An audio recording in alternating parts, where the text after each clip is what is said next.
FIFA voulait. Il voulait une finale Espagne-Argentine. Lamine Yamal contre Messi. Les deux, ils étaient dans le bas là. Ils ont fait leur rituel satanique. Devant Dieu, cette Coupe du Monde, elle est corrompue maintenant. Vous vous êtes bien battus les Anglais. Harry Kane, tu t'es bien battu. Mais ils peuvent rien faire contre la corruption. C'est un tricheur de Messi, tricheur. Une fois de plus, les amis, vous allez vous rendre compte que l'Argentine bénéficie du 2 poids, 2 mesures avec l'arbitrage. Là, on a une faute de Lionel Messi qui écrase le pied de Spence. Ça continue de jouer, comme face à l'Égypte au final. Sauf que il va y avoir un but et il va être validé par la VAR, par l'arbitrage. Par contre, quand c'était cette faute sur ATA, sur Lisandro Martinez, on a laissé l'Égypte marquer le plus beau but du tournoi, traverser tout le terrain pour au final l'annuler. Et après, vous osez nous dire que nous sommes des complotistes. Mais vous voyez bien qu'il y a un 2 poids, 2 mesures, il y a du favoritisme.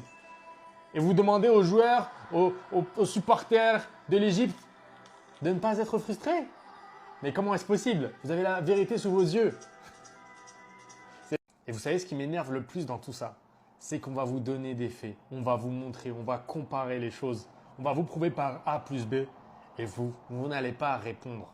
Vous allez sortir autre chose, d'autres excuses. Ah oui, mais tu es un hater de Lionel Messi. Ah oui, mais tu n'aimes pas l'Argentine. Alors que nous, on vous parle de faits et vous répondez avec des sentiments, tout simplement. Alors Lionel Messi qui crie au fou à propos de tous ceux qui parlent de corruption et de favoritisme envers l'Argentine, c'est très très culotté. Je vous mets la déclaration entière juste ici, faites pause si vous voulez la lire. Il y a une réécriture autour de l'histoire de cette sélection et de Messi avec cette sélection. On va juste revenir sur quelques points ensemble. D'abord, avant même de parler de corruption, on nous raconte beaucoup que Messi a été très patient, Messi a toujours été derrière la sélection, Messi a toujours tout donné, que maintenant ce qui se passe c'est mérité, etc. On oublie trop souvent qu'en 2016, après 2 défaites en Copa América, 2 défaites en finale, il prend sa retraite internationale. Messi annonce sa retraite internationale à 29 ans avec l'Argentine en 2016. Finalement, il revient, on l'élimine en 2018. En 2019, il perd en demi-finale de Copa América face au Brésil. À la fin du match, il parle d'arbitrage orienté envers le Brésil, etc. Puis à la petite finale contre le Chili, l'Argentine gagne, mais Messi prend un carton rouge et il refuse la médaille de bronze. Et il dira qu'il ne veut pas participer à la corruption. Et depuis, c'est là que l'Argentine gagne tout. Copa América, Coupe du Monde, etc. Et c'est ça qui me plaît pas, en fait. Quand ça allait pas dans son sens, c'est le premier à parler de corruption, de favoritisme. Maintenant que la corruption, le favoritisme, s'il y en a, ça va dans son sens, il est en mode, eh les gars, abusez pas, c'est juste du football, etc. C'est très culotté, là, la déclaration de Messi, les gars, je suis choqué. Vu que l'Argentine gagne tout, on oublie trop le passé qu'il y a avant les années 2020. Les amis, j'ai une très bonne nouvelle. La FIFA a enfin décidé d'être juste pour cette demi-finale Argentine-Angleterre. Et oui, Infantino a décidé de loger tout le monde à la même enseigne, que ce soit le Cap-Vert, la Suisse, l'Égypte, l'Algérie. Il peut y avoir des fautes sifflées, mais pas de carton donné. 3 cartons jaunes ont été donnés à l'Argentine. D'ailleurs, le premier de la compétition pour Romero qui a dû faire 300 000 fautes. C'est parti, vous allez voir. À chaque fois, les joueurs argentins sont en retard. L'arbitre, en soi, il n'a pas fait un si mauvais match que ça, mais quand tu mets des coups de coude dans la tête des adversaires, normalement, c'est sanctionné d'un carton. La Simeone, pareil, il ne s'occupe pas du ballon. En fait, faut pas prendre ces fautes-là de manière isolée. Il faut les prendre additionnées, juxtaposées l'une à côté de l'autre. Il n'y a pas assez de cartons distribués. Voilà, Simeone, on vient de le voir, a déjà fait une faute. Là encore, une autre faute. Et il n'est pas réprimé. À un moment donné, il faut sortir la biscotte. De un, pour protéger l'intégrité physique des joueurs. Et puis ensuite, parce que faute à répétition, donne sanction. Vous voyez ce qui se passe? Il y a des fautes alors qu'il n'a même pas le ballon.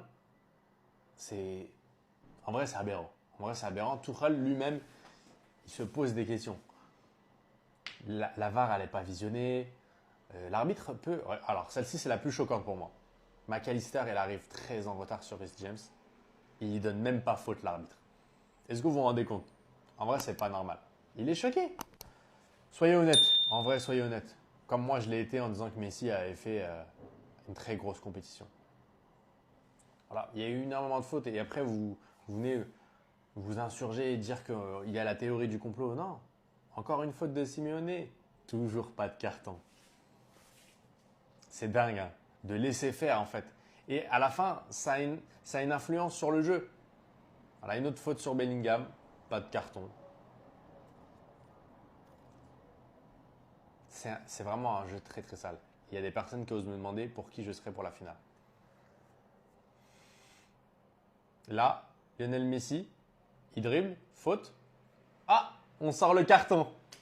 Ah là, on sort direct. Vous voyez, on ne regarde pas les matchs avec les mêmes yeux. Pourquoi? Parce qu'il y a les fanatiques et il y a les gens qui essayent d'être le plus honnête possible. En l'occurrence, c'est ce que j'essaye de faire. Deuxième partie arrive. Lionel Messi répond enfin aux rumeurs selon lesquelles l'Argentine serait favorisée par rapport à la FIFA et par rapport à leur parcours lors du mondial. Il a dit: nous avons montré que tout ce que nous avons obtenu, nous l'avons gagné sur le terrain et que personne ne nous a offert quoi que ce soit, peu importe ce que les gens disent. Nous gagnons avec nos valeurs et notre manière de jouer. Et toujours avec lui les gars, après cette qualification pour la grande finale de Coupe du Monde face à l'Espagne dimanche soir, il a dit: c'est de la folie. Ce que ce groupe est en train de réaliser, c'est incroyable. On vient d'être les meilleurs pendant les 4 dernières années et aujourd'hui on se retrouve encore parmi les 2 meilleurs en gros du monde en gros. Que ça plaise ou non, ou que on en dit, enfin ce qu'on en dise, ce groupe montre que sur le terrain personne ne fait de cadeaux.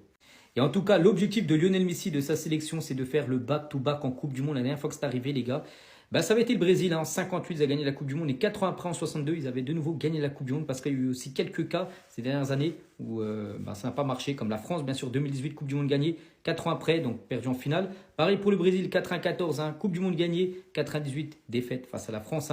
Et l'Argentine aussi en 86, ils avaient perdu en 90 la finale de la Coupe du Monde. Donc là l'Argentine peut briser on va dire cette malédiction. Et à noter, l'Argentine a battu l'Espagne qu'à une seule reprise en Coupe du Monde, c'était en 1966. Donc l'Argentine avait gagné 2-1 face aux Espagnols. Le compte officiel du Ballon d'Or vient de publier un article confirmant qu'un joueur peut remporter le Ballon d'Or tout en jouant pour un club non européen.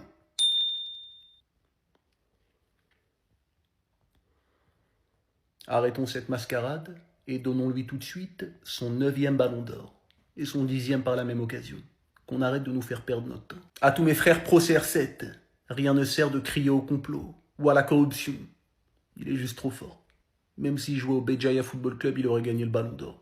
Voilà. Déjà, compter jusqu'à 9, c'est un peu long. Lui, il va gagner son 9e Ballon d'Or. Il a 40 ans, pendant 11 mois, il bronze à Miami, il danse la bachata avec sa femme, il joue en MLS contre des boulangers et des sculpteurs. On se dit tout naturellement qu'il est fini. Il arrive à la Coupe du Monde, il oblitère la compétition et il prend son Ballon d'Or. Mais quel train de vie. C'est respectable. Mais nous aussi au Real, on a eu des Ballons d'Or ces dernières années. Cristiano 5, Modric 1, Benzema 1, Kaka 1. Ça fait 8 au total. Ça fait un de moins que Messi. Mais c'est pas possible.